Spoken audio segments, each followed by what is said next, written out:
Magandang umaga po sa inyong lahat. Malugod na pagtanggap sa St. Joseph Parish Gagalangin sa ika-6 na umagang banal na misa na may liturhiya ngayong Martes ng 2 linggo sa karaniwang panahon. Tumayo po ang lahat at tayo makiisa sa Eucharistikong pagdiriwang na pamumunuan ng ating Kura Paroko, Reverendo Padre Douglas D. Badong.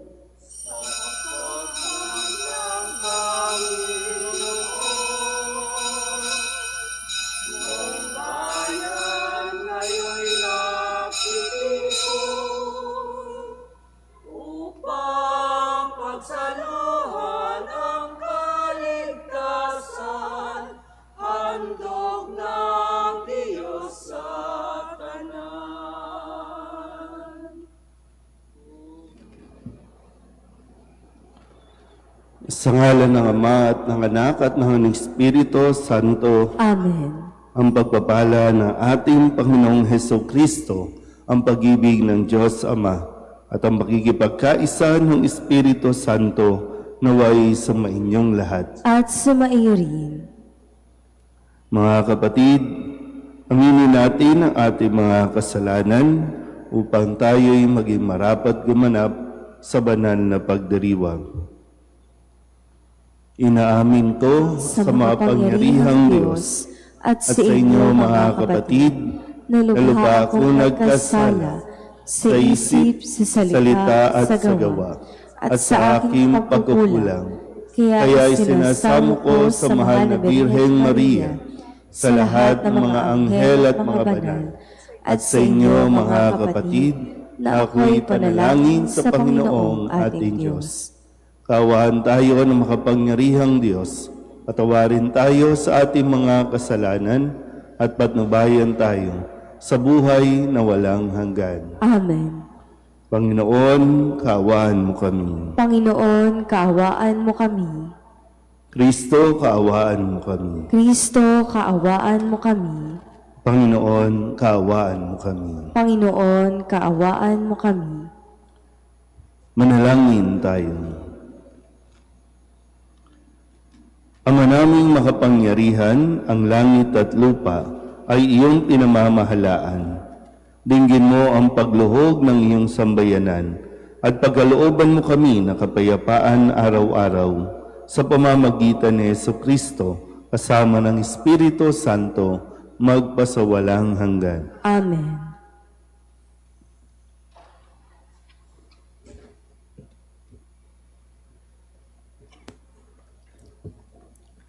Pagbasa mula sa unang aklat ni Samuel.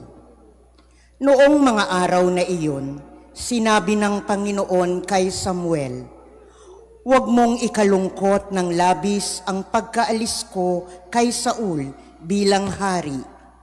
Magdala ka ng langis at pumunta ka kay Hese na taga Bethlehem sapagkat pinili ko ng maging hari ang isa sa kaniyang mga anak." Sumagot si Samuel, "Paano ako pupunta roon?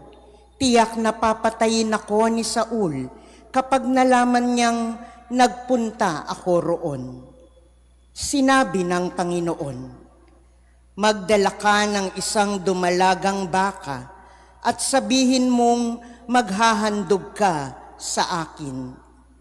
Anyayahan mo si Hese at ituturo ko sa iyo kung ano ang gagawin mo at kung sino ang papahiran mo ng langis." Sinunod ni Samuel ang utos sa kanya ng Panginoon. Nagpunta nga siya sa Bethlehem. Siya'y sinalubong ng matatanda ng lungsod at nanginginig na tinanong, "Sa ikabubuti ba namin ang iyong pagparito?" "Oo," sagot niya. "Naparito ako upang maghandog sa Panginoon. Ihanda ninyo ang inyong sarili at sumama kayo sa akin." Pinahanda rin niya si Hese at ang mga anak nito at inanyayahan sa paghahandog. Nang magkaharap-harap na sila, Nakita ni Samuel si Eliab. Pinagmasdan niya itong mabuti at sinabi sa sarili, ito siguro ang hinirang ng Panginoon para maging hari. Ngunit sinabi sa kanya ng Panginoon, huwag mong tingnan ang kaniyang taas at kakisigan. Hindi siya ang hinirang ko. Ang batayan ko ay di tulad ng batayan ng tao. Panlabas na anyo ang tinitingnan ng tao, ngunit puso ang tinitingnan ko. Pagkaraan ni Eliab, tinawag ni Hese si Abinadab at pinaraan din sa harapan ni Samuel. Ngunit umiling si Samuel at sinabi, hindi rin siya ang hinirang ng Panginoon. Tinawag ni Hese si Sama, ngunit sinabi rin ni Samuel na hindi ito ang pinili ng Panginoon. Isa-isang tinawag ni Hese ang 7 niyang anak, ngunit walang pinili sa kanila ang Panginoon. Kaya't tinanong ni Samuel si Hese, wala ka na bang anak, kundi iyan? Mayroon pang isa, yung pinakabata at pastol ng aking mga tupa. Sagot ni Hese. Sinabi ni Samuel, ipasundo mo, hindi natin sisimulan ng paghahandog hanggat hindi siya dumarating. At sinundungan ng anak na ito ni Hese. Siya'y makisig na binatilyo, malusog at nangungusap ang mga mata. At sinabi ng Panginoon kay Samuel, siya ang hinirang ko, pahiran mo siya ng langis. Kinuha ni Samuel ang sisidlan ng langis at pinahiran si David sa harapan ng kaniyang mga kapatid. At mula noon, sumakanya ang Espiritu ng Panginoon. Pagkatapos, si Samuel ay umuwi sa Rama. Ang salita ng Diyos. Salamat sa Diyos. Si David na aking lingkod, ang hirang kong ibinukod. Si David na aking lingkod, ang hirang kong ibinukod. Ika'y nagsalita noon pa mang una sa mga lingkod mo at ipinakita yaong pangitain, at ito ang badya. Aking pinutungan ang isang dakila na aking pinili sa gitna ng madla. Si David na aking lingkod, ang hirang kong ibinukod. Ang piniling lingkod na ito'y si David, aking pinahiran ng banal na langis. Kaya't palagi ko siyang aakbayan at siya'y lalakas sa aking patnubay. Si David na aking lingkod, ang hirang kong ibinukod. Ako'y tatawaging Ama niya't Diyos, tagapagsanggalang niya't manunubos. Gagawin ko siyang anak na panganay, mataas na hari nitong daigdigan. Si David na aking lingkod, ang hirang kong ibinukod. Magsitayo po ang lahat.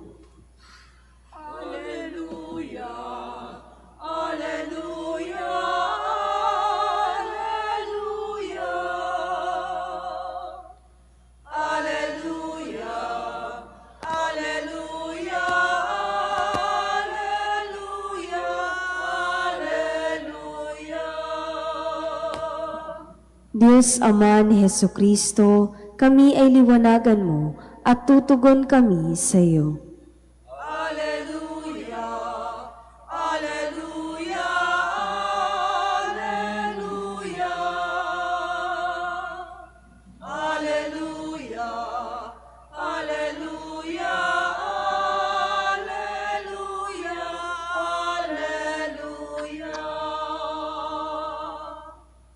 Sumainyo ang Panginoon. At sumaiyo rin. Ang mabuting balita ng Panginoon ayon kay San Marcos. Papuri sa iyo, Panginoon. Isang araw ng pamamahinga, naparaan si Jesus at ang kanyang mga alagad sa tabi ng triguhan. Habang daay, nangingitil ng uhay ang mga alagad. Kaya't sinabi ng mga Pariseo kay Jesus, "Tingnan mo ang ginagawa ng iyong mga alagad. Bawal iyan kung araw ng pamamahinga."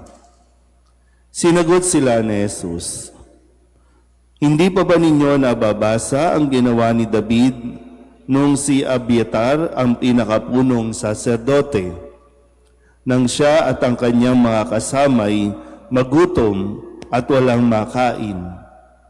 Umasok siya sa bahay ng Diyos at kumain ng tinapay na handog sa Diyos. Ayon sa kautusan, ang mga saserdote lamang ang may karapatang kumain niyon. Ngunit kinain iyon ni David at binigyan pa ang kanyang mga kasama." Sinabi pa ni Jesus, "Itinakda ang araw ng pamamahinga para sa kabutihan ng tao. Hindi nilikha ang tao para sa araw ng pamamahinga. Kaya't maging ang araw ng pamamahinga ay nasa ilalim ng kapangyarihan ng Anak ng Tao." Ang mabuting balita ng Panginoon. Pinupuri ka namin, Panginoong Hesukristo. Isang magandang umaga po sa inyong lahat. Ngayon po ay Martes ng ikalawang linggo sa karaniwang panahon. At ngayong araw na ito ay matutunghayan natin mamaya ang renewal and oath-taking ng mga, ano ba ito, Miss DMI ba kayo? Lahat kayo may SAS, no? Wala nang miyembro, lahat may SAS na. No, sila yung mga, sige, tingnan natin, ha? At nawa sa ating mga pagbasa ay maunawaan po natin lahat, lalo na kayong mga manunumpa na maglilingkod bilang mga DMI o Daughters of Mary Immaculate International. Sige po. Sa ating ebanghelyo, narinig natin ang araw ng pamamahinga. Mahalaga po ang pamamahinga. Mahalaga na nirerespeto natin, iginagalang natin ang araw ng pamamahinga. Isa ito sa 10 utos. Pangilan ito sa 10 utos? Di may. Pangilan ang araw ng pamamahinga? Ikatlong araw. No? At binigay ng Diyos ito para sa tao. Kasi mahalaga yung may pahinga. Sa mga taong walang pahinga, mainitin ang ulo. Sa mga taong walang pahinga, kahit na active, kahit na maraming ginagawa, hindi nagiging masaya ang pagkilos o pagtatrabaho. Kaya nga 'di ba, kahit sa bahay, kapag kulang sa pahinga ang mga tao sa loob ng bahay, may init ang ulo. Lalo na ang mga nanay. Kasi pagod na nga. Hindi naman tayo pinagkakaitan na magpahinga. Ang tao ang ayaw magpahinga. Kaya tuloy, kapag nawawalan tayo ng oras o hindi tayo naglalaan ng oras sa pahinga, bukod sa nagkakaroon tayo ng sakit sa katawan, nagkakaroon tayo ng sakit sa utak. At ano ang sinasabi natin sa utak? Diba? Common sense. Pagpagod na, nakakalimutan natin yung common sense. Gamitin ang common sense. So, baka puro common, wala nang sense.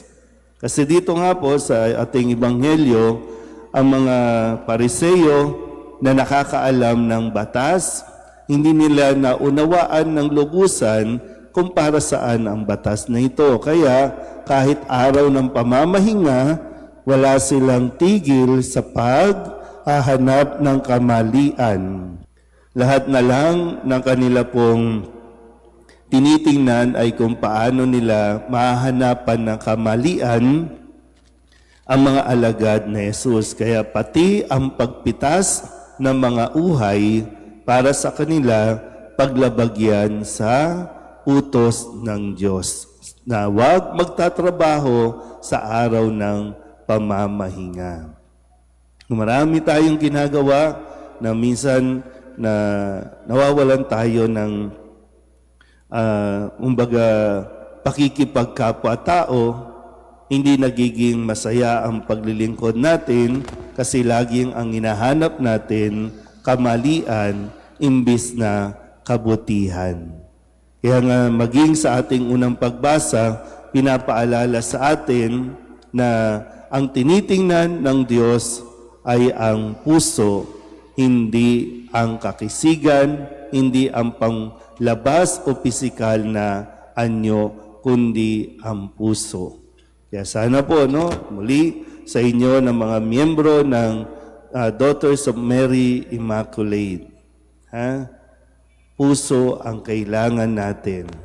Marami ng tao, sabi ko nga, madalas sa babanggit ko, marami ng tao ang matalino ngayon pero wala silang common sense. Maraming tao na ang matalino ngayon at gamit-gamit ang utak pero kokoonti ang gumagamit ng puso.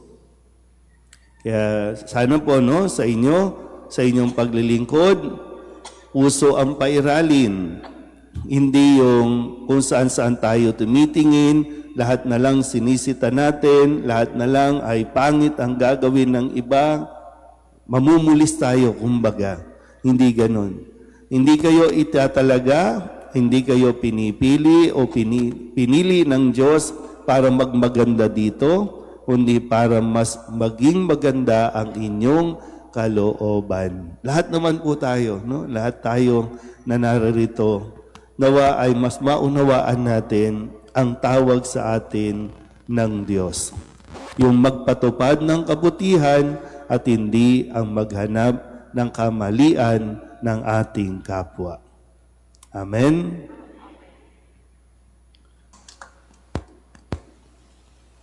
Magsitayo ang lahat. Pinalaya tayo, manalangin tayo sa Diyos Ama na tinawag tayong maging kanyang malalayang mga anak sa pamamagitan ng kanyang anak na si Jesucristo. Ang ating pong itutugon, Panginoon, dinggin mo ang aming panalangin. Panginoon, dinggin mo ang aming panalangin.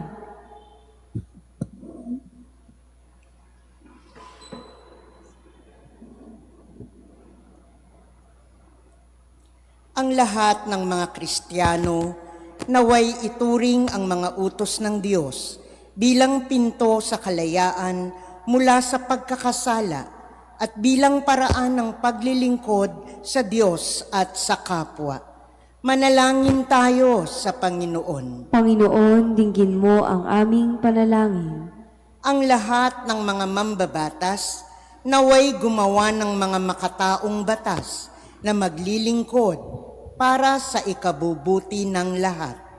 Manalangin tayo sa Panginoon. Panginoon, dinggin mo ang aming panalangin.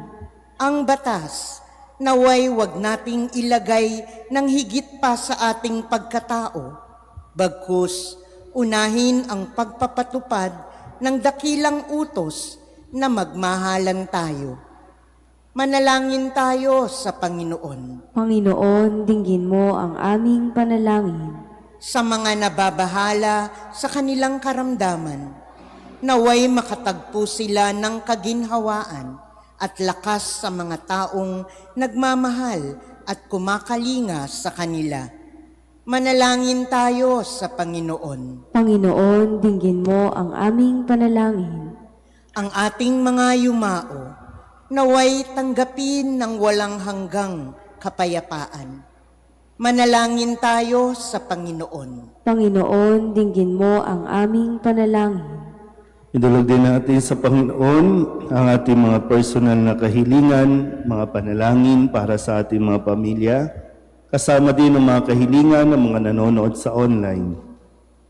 Lahat ng mga misang pasasalamat, espesyal na intensyon, agarang paggaling ng mga may sakit, ang lahat ng mga kaluluwa na hinihiling na ipagdasal sa misang ito. Ang lahat ng ito hinihiling namin sa ngalan ni Kristong aming Panginoon. Amen. Kapuri-puri ka, Diyos amang lamikha sa sanlibutan, sa iyong kagandahang loob, narito ang aming maialay mula sa lupa at bunga ng aming paggawa, ang tinapay na ito para maging pagkain nagbibigay buhay. Kapuri-puri ang poong may kapal, ngayon at kailanman.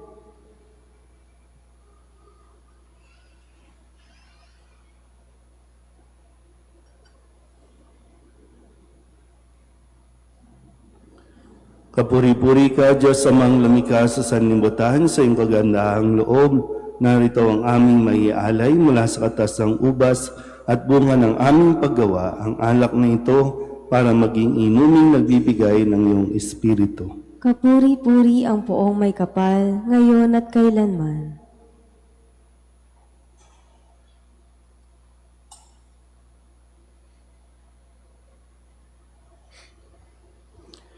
Manalangin kayo mga kapatid upang paghahain natin ang kalugdan ng Diyos amang makapangyarihan. Tanggapin nawa ng Panginoon itong paghahain sa iyong mga kamay, sa kapurihan niya at karangalan, sa ating kapakinabangan at sa buong sambayanan niyang banal.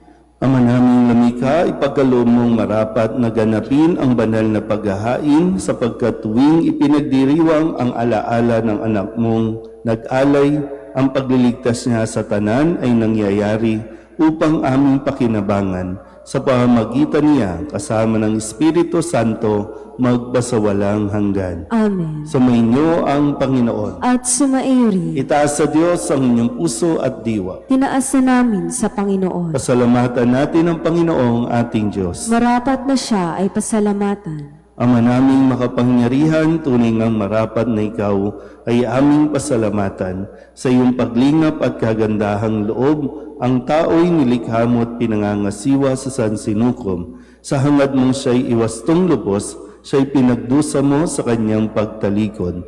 Sa iyong paggiliw, iyong ipinahintulot na makabalik siya sa pamamagitan ni Kristo Jesus.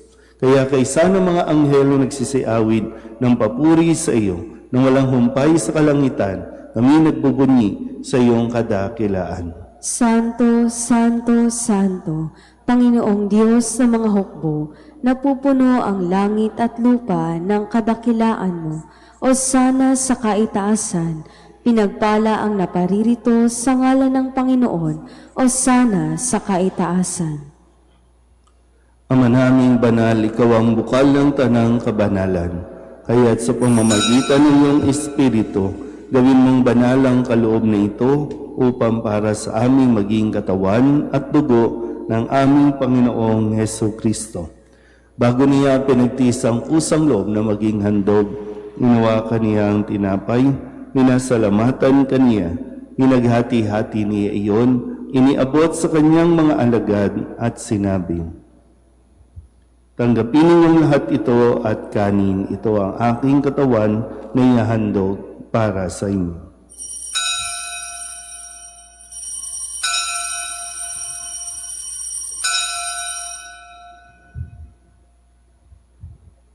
Gayun din naman nang matapos ang hapunan, nawakan niyang kalis, muli kaniyang pinasalamatan. Iniabot niya ang kalis sa kanyang mga alagad at sinabi, tanggapin ninyong lahat ito at inumin. Ito ang kalis ng aking dugo, ng bago at walang hanggang tipan. Ang aking dugo na ibubuhos para sa inyo at para sa lahat sa ikapagpapatawad ng mga kasalanan. Gawin ninyo ito sa pag-alaala sa akin.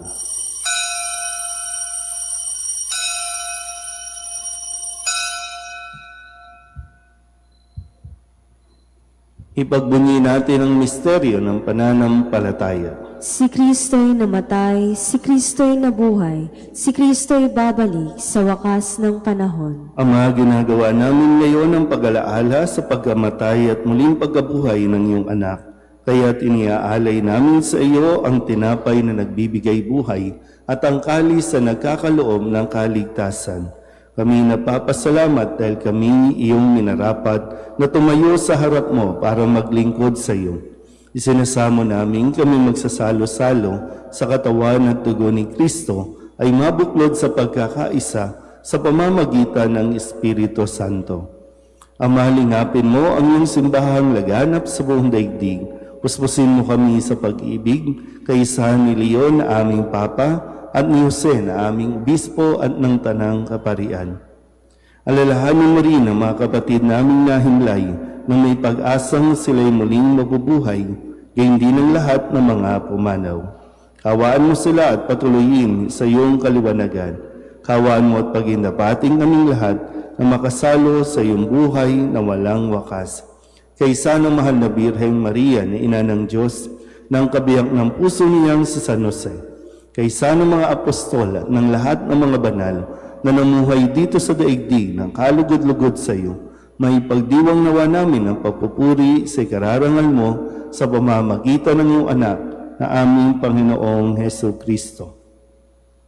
Sa pamamagitan ni Kristo, kasama niya at sa Kanya, ang lahat ng parangal at papuri ay sa iyo, Diyos amang makapangyarihan, kasama ng Espiritu Santo, magpasawalang hanggan.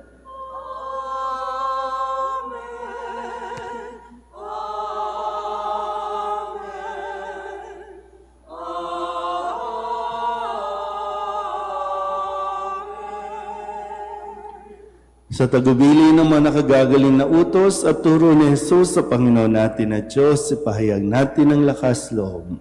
Ama namin, sumasalangit ka, sambahin ang ngalan mo, mapasa amin ang kaharian mo, sundin ang loob mo dito sa lupa para ng sa langit. Bigyan mo kami ngayon ng aming kakanin sa araw-araw at patawarin mo kami sa aming mga sala para ng pagpapatawad namin sa nagkakasala sa amin. At huwag mo kaming ipahintulot sa tukso at iadya mo kami sa lahat ng masama.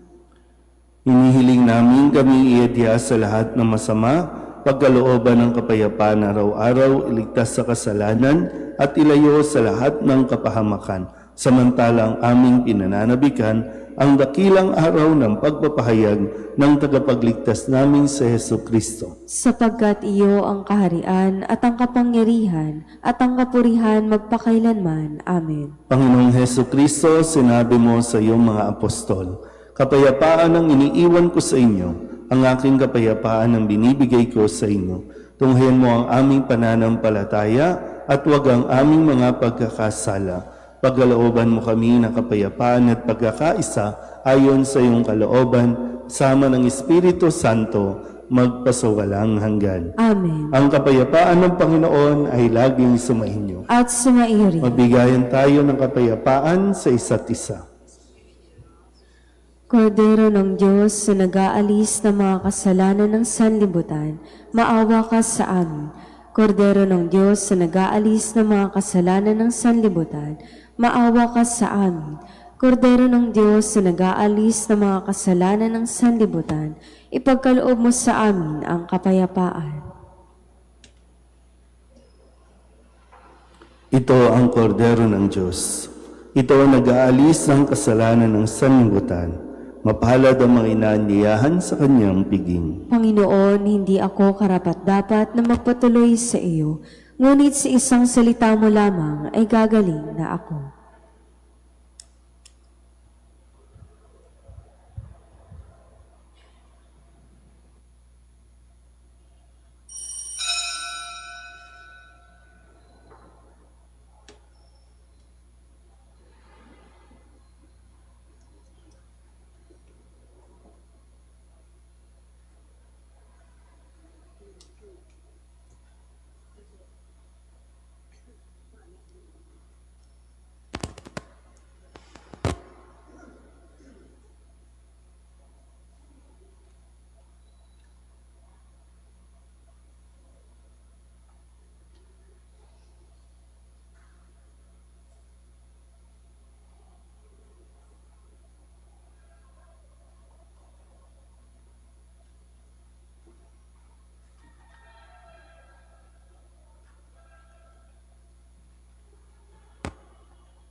Magsilhod po ang lahat.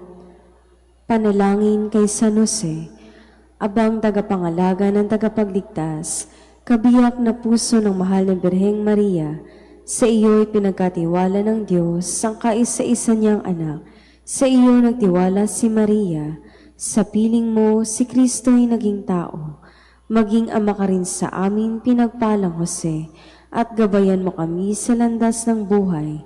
Ihingi mo kami ng biyaya, awa at tapang, at ipagtanggol kami sa lahat ng masama. Amen. Magsitayo po ang lahat.